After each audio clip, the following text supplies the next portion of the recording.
what do we have here? Looks like the Quadrajet saga continues. Got to make sure the exhaust gets out okay, but you got to start out from this end over here, doing a little bit of, well, I was going to say adjusting the metering rods on the carburetor. Car is running okay, but there's a slight, ever so slight part throttle stumble, which means that it's getting just a little bit lean.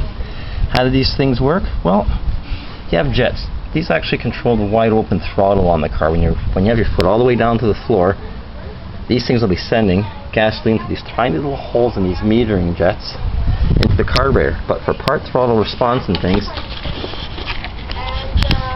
you need metering rods. I've got this set up over here, we can see.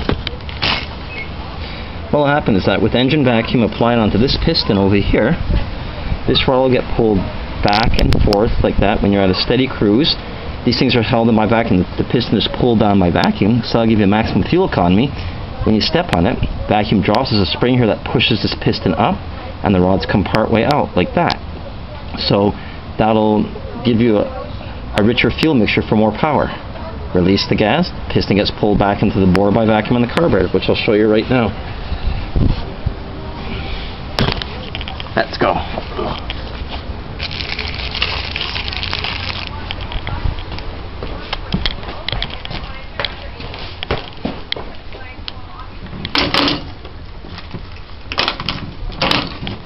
As usual, to be safe, never mind what's written on the package or what you think might be written on a part.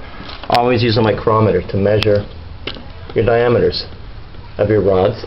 And you can even use a drill bit to measure the jets themselves to make sure that they are indeed what's stamped on them, because I have seen mistakes in the past. Alright, how does this all go together? The spring is already in the hole over here in the carburetor, and these metering rods go in. We'll set the camera up. Again, we'll do two hands, it looks like. Hopefully we can get the camera view in there. Let's see what we can do.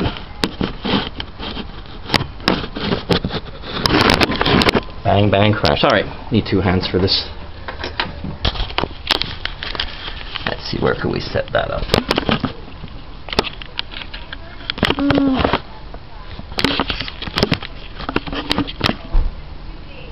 I think we'll just catch them on the edge of the camera. Hopefully things won't go flying. But this just fits into there. You have to be very careful how you put the rods in. And just for an FYI, this car has got a little bit of a cam in it, and the free-flowing exhaust with headers, and the recurve distributor, so it needs a little bit more fuel. Patience is of the essence to get these rods to sit in there.